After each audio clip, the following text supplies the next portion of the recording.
Hello, YouTube, and welcome to the very first episode of CG Presents, a group of series related to Minecraft and possibly later other topics. This particular series will be the Redstone series, and we will begin with the very basics. This is Redstone and basics, and I promise by the time of the well I forgot to put the TNT back. It's supposed to have TNT that blows up. But this will be kind of a simple circuit by the time we finish everything. By the time the series is finished. Let me know if you have any suggestions, since this is my first video. You can tell from the fact that I'm recording my entire desktop that I don't know what I'm doing with regards to video recording. I do have a little bit of experience teaching matters, so hopefully that will shine through. I suppose let's get started. Let's go over here and let's go with the basics. What is redstone? Well, it's sort of like electricity, but in Minecraft. So you have redstone dust, which can carry a signal. You have a power source. Levers are rather handy for that. See, it just keeps going along rather nicely. You have other types of inputs that can power a wire. You have the levers. You also have several buttons. You have a block of redstone torch, which in some cases can be used as a power source. You may be able to find a few more here and there, but those are pretty much the basic ones, and I believe probably about it. You can power things like doors with it. Here are a few outputs. Let's have a door. See, it's nice and you can close it and open it. Let's go back to the inputs. Now that we have an output, we can use that as an example. You have two kinds of buttons. You have wooden and stone. The stone button came first. The wooden button will last a little bit longer than the stone button. An interesting thing about the wooden button is that you can shoot an arrow at it and it will stay on as long as the arrow is in it. Let's see. The arrow should stay in it for about 5 minutes or until someone walks by it and picks it up. Stone button does not respond to an arrow, see.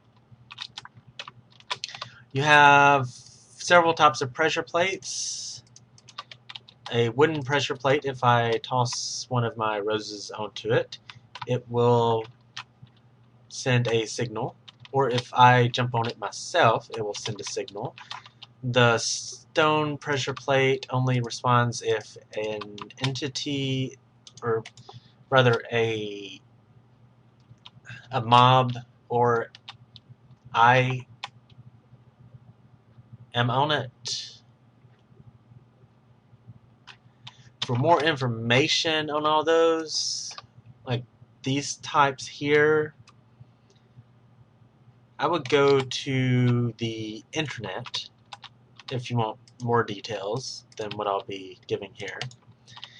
A good resource that I use is, let me see if I remember the URL off the top of my head. It's minecraft.gamepedia.com. But back to the tutorial. You have the signal that's powering all the way over here to the door. What other types of things react to a redstone signal? Well, a dispenser will. A note block can play piano or guitar music or drums or a few other things. Again, consult your favorite encyclopedia on Minecraft for the details on that. A trapdoor responds like the door does. Iron door can actually only be opened by a redstone signal. Redstone lamp, that is a rather popular output because you can have a light switch in your house and you can have just a little switch to turn the lights on. Unfortunately, if you are paying enough attention, you'll notice that on is off and down is, or whatever. It's very confusing because the light switches where I'm at, you flip them up and they're on. There is a way to fix that. We will learn in our next tutorial when we cover circuits, and specifically the NOR gate. But for right now, you just have to deal with it, or consult your encyclopedia, or experiment with the redstone torch to build such a gate. Let's look at other outputs. A dispenser is really cool because I can toss some roses in it, and I can just flip the switch and it keeps spitting them out. It's like a chest that stores items, but it just spits the stuff out.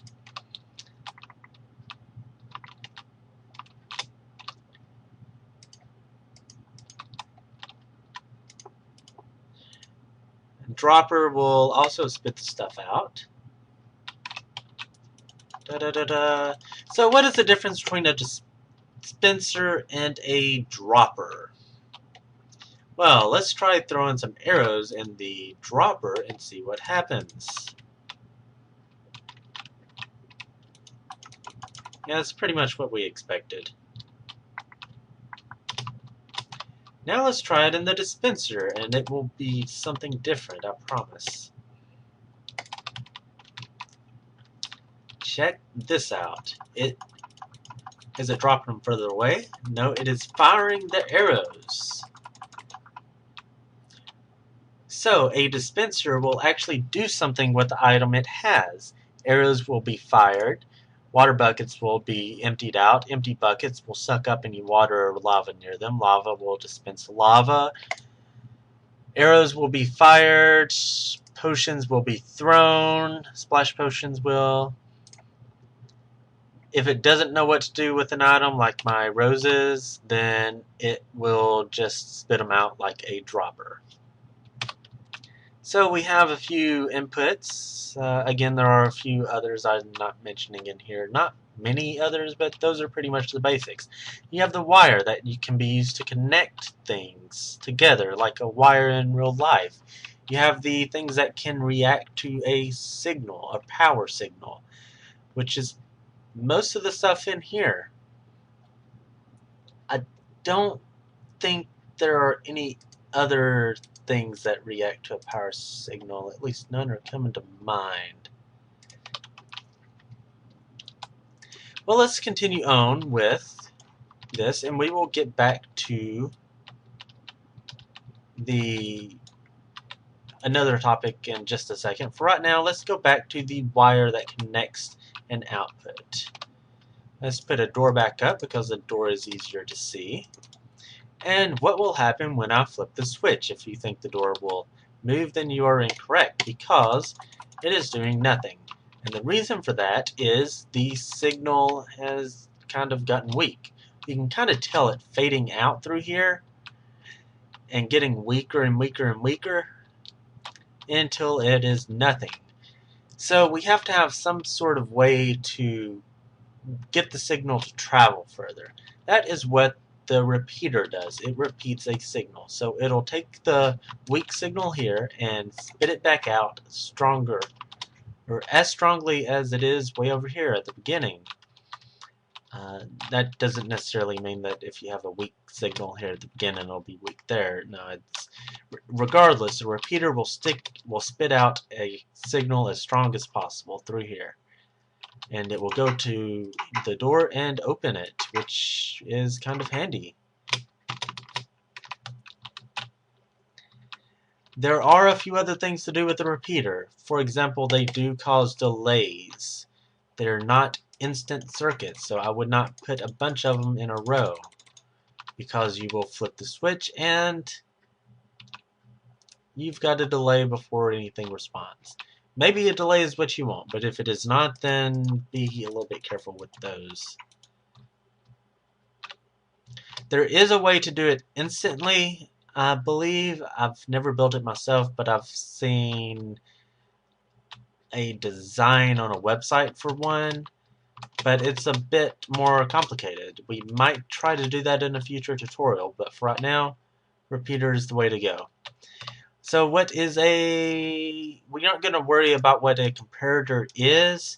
It is similar to a repeater, except it spits it back out at the exact level where it came in, so kind of pretend that doesn't exist. Or rather, those two, I believe, don't exist.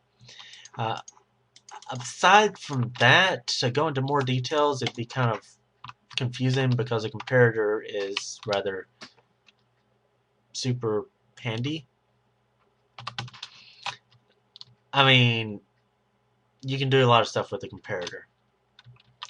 But we have the inputs, we have the wire, and we have the outputs. That should be about all there is to know, right? No, there is one more thing I want to cover that I would say is a basic.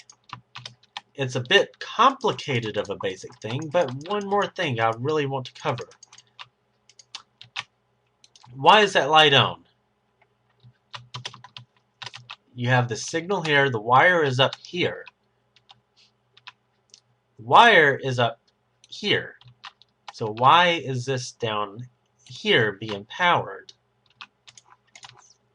That is what we will look at in just a few moments after I build myself a little platform to work on here. There we go.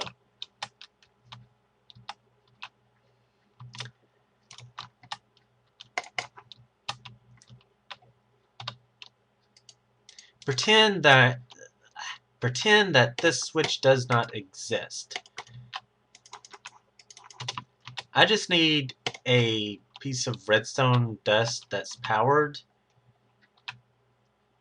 and without the switch it kind of is dark. So I have to have the switch here, but pretend that it isn't there for this demonstration. When talking about blocks, I think in terms of not powered at all, weakly powered, or strongly powered. Now, weakly powered. This circle of redstone dust, pretend that it is a plus sign. Because you see, if I put dust there, it makes a line that way. If I put dust there, it makes a line that way. Pretend that they're intersecting. And so it's a plus sign. I don't know why they designed it in a circle. Some texture packs may have it as a plus sign, but mine doesn't. Weakly powered. There is a signal going through these blocks. It is not enough to power this redstone. It is, however, enough for a repeater to react to the signal. A repeater can pull a signal from a weakly or strongly powered block or a piece of redstone dust or another piece of redstone thingy. Dust, repeater, comparator, that kind of stuff. Redstone circuitry, that's the word I'm looking for. A repeater can pull a signal from a powered block or a piece of redstone circuitry. A piece of redstone dust can only pull a signal from a strongly powered block or another piece of redstone circuitry. Now, what is a strongly powered block? Well, we have weakly powered block here, where a piece of powered redstone dust is powering these weakly.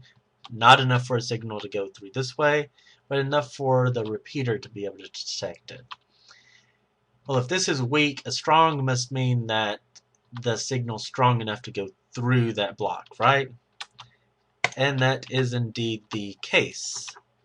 So, if I take a repeater and put it there, a repeater will, interestingly enough, power the block ahead of it strongly. So there is a signal passing through this, just like there was with the blocks before. Gosh, if I can stop clicking on everything. There we go. That's still not what I want. There we go.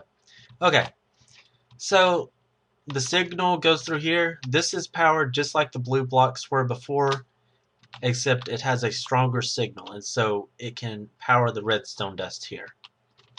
So you have weakly powered and strongly powered. Now, again, weakly powered means, and remember, redstone dust in this layout is going to be powering the blocks around it, if they aren't air, of course, but if they're blocks, it'll be powering it. It's actually powering this weakly, so this would be a blue block in that case, but the redstone repeater is overriding that because it has a stronger signal. So this is pretty much what the signal looks like going through the blocks. Red is strong, blue is weak, green is none. So it's not enough for this to pick up. Signal going through this can be picked up by this. Signal going through this can't be picked up by this. Let's throw that there, just to show that it's powered. Now, here's something else neat. Remember I said this is a plus sign? Well, you've seen this before. It's right there. The signal is going this way, right here. Well, if I put a piece of redstone dust here, then the signal is going to go this way.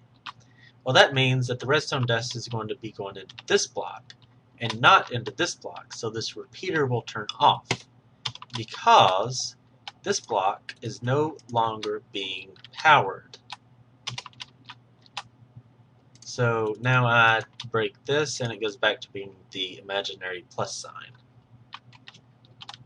That is a lot to take in, but it's something I believe is quite important to fully understanding redstone. And it explains this. A piece of redstone dust will power the blocks it is running into. Remember, the circle powers the blocks around it, or imaginary plus sign powers the blocks around it, but technically it powers the blocks it's running into, like this block, and it powers the blocks it's going over. Okay, so now we have the color code set up. Why have I put the lever on red each time? Let's look at the lever, or lever, however you want to pronounce it. Imagine that this is also a piece of red wool. A lever or lever is interesting because, well, like any input device, such as a button or a pressure plate, it powers the block it's in strongly. So pretend that it is a strongly powered block, and it powers the block it's attached to strongly. So if I put a piece of redstone dust right here, it will be powered. Also right here it will be powered, because a piece of redstone dust will get powered if it runs next to anything that is strongly powered. Now, do not confuse signal strength with whether a block is powered or not. It's a completely different thing. Signal strength has to do with the redstone dust. Weakly powered, strongly powered, not powered at all has to do with the blocks. Technically, you could take all the rules and bundle them together and it would work, but it makes things terribly confusing. So think of redstone circuitry or devices, items like the repeater, the torch, the dust as what they are: a repeater, a torch, a dust. And think of the blocks as blocks. Don't mix them up unless you want a headache. It'll work, but you'll have a headache. Okay, so that's strongly powered. Pretend that the switch, however, is a piece of the red wool that I'm using to designate strongly powered blocks. Put a piece of redstone dust under it and it becomes powered. That is because the dust is technically in that space there, and the switch is in that space. Remember, pretend it is a piece of the red wool. So redstone dust is technically beside a strongly powered block, so it's going to be powered.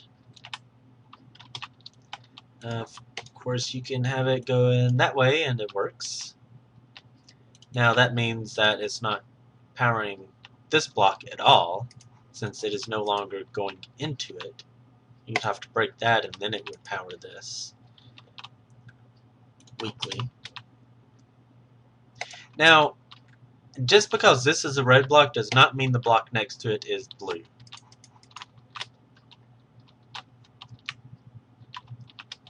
See, nothing happens. So whether or not a block is strongly or weakly powered has nothing to do with signal traveling or deteriorating over blocks. It has more to do with how pieces of redstone behave next to the block, like this being powered, or this being powered.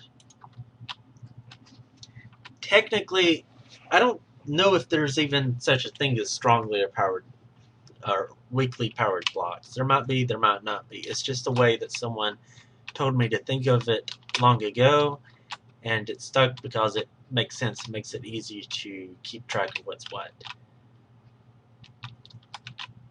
Technically, I suppose you could say switch does that.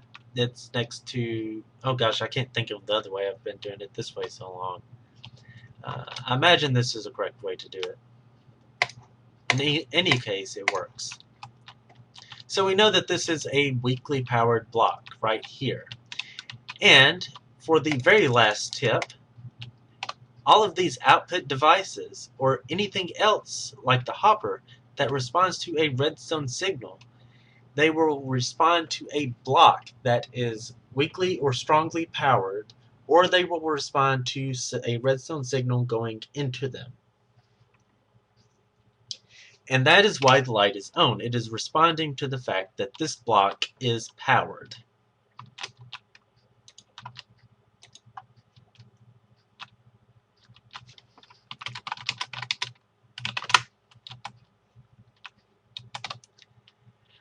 One last thing though. When I say blocks, I mean these solid blocks. This right here, no. I mean, you can't even put a switch on it. You can put a torch on it, but that's about it. It does not carry a signal. It is a transparent block. Transparent blocks don't carry a signal.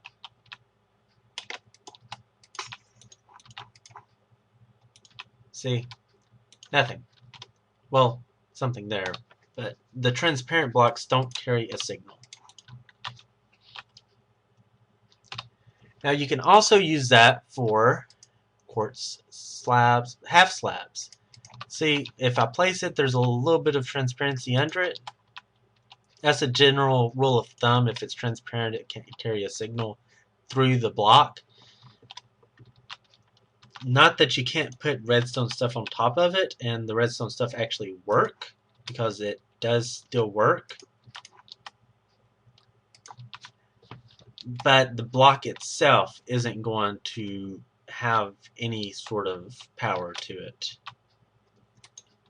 Half slabs, though transparent, are actually very useful in redstone circuitry.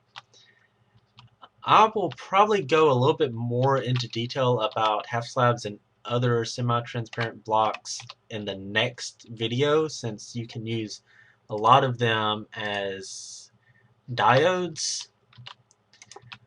But for right now, the reason I bring this up is I can do this, replace just that one, the light turns off, thus proving that it is not this redstone dust that is powering the light. It is the block the redstone dust goes over. So I have covered, what all have I covered? I have covered the inputs, the switches, the buttons, You can use this as an input if you like, but be a little bit careful with it. Block of redstone is a good one. I've covered the wire, how it responds to, or how the blocks around it are affected. Like this one not powered because it's going in a straight line, but if it were a circle, it would be powered. I've covered using a repeater to lengthen a signal, though you should be aware that it does cause a delay. I've briefly mentioned a repeater and how it works, but have not gone into any of the advanced features of the repeater. And I have covered the output things.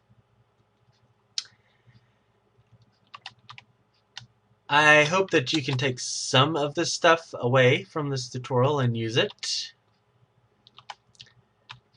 The thing about the whether or not a block is powered is probably something that will come in time, not going to be overnight. It's how I like to think of the redstone, because the way redstone behaves makes sense with that way of thinking of it. It may be the correct way of thinking of it, may not be, but it works, so it makes me happy. For right now, just remembering the inputs, the wires, and the outputs should be fine. And if you run into a problem like oh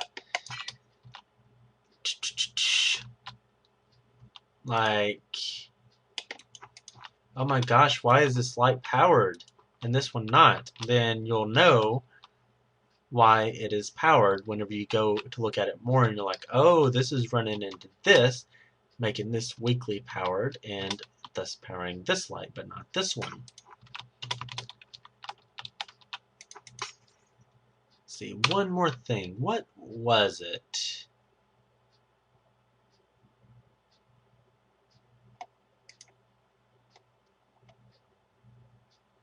Well,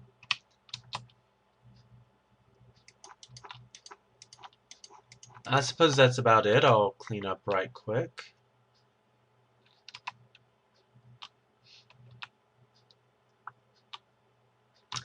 Oh, right. Did I mention? Yes, I did mention the light switch earlier. Alrighty. Well, we aren't yet to the point where this is easy to understand. You can kind of see that these blocks through here are weakly powered, and you can probably guess that that has something to do with the fact that the pistons are up. You're like, well, you have these blue blocks next to the piston. Maybe that's why they're up. It does have something to do with that. Close enough. You see this, you're like, oh, he's making the signal longer. Wait, he has lots of them in a row. He mentioned a delay that they cause. This must be something to do with the delay. Okay, I have no clue what this is. You mentioned half slabs. Okay, so you probably get lost around this point unless you already know a little bit about redstone. But don't worry, because probably in a few series this will be a piece of cake. The next series will cover some circuitry, so you'll understand this part here, and this part through here, and this part through here. So the only thing left to explain will be how exactly these pistons work. You are close in assuming that it's because of the blue thing there, but it's not exactly that. Close, but not exactly that. Well, I do hope that you enjoyed this video and found it entertaining and useful. And if you have any suggestions, feel free to leave me some suggestions. I would love to hear back from y'all, even if it's not critical or constructive criticism, though something I could actually use would be more appreciated. And I especially would like to hear back from anyone who has experience on making YouTube videos, or maybe some redstone experts, because I do hope to bring in some special guests for some of my series shows.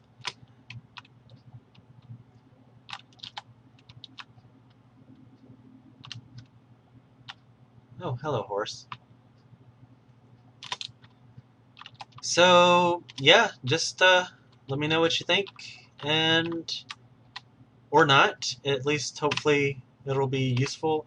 Okay, how on earth do you usually end these? I believe they're usually credits, but since it's just me, I suppose I would like to thank Notch and whole Minecraft team for making this wonderful game so that I could have something to make a YouTube video about. Also, VLC for doing the recording, which is awesome. If only I could figure out the long list of parameters to do just the Minecraft part. And I suppose the best way to end the video is to press the X, so I'll see y'all next time.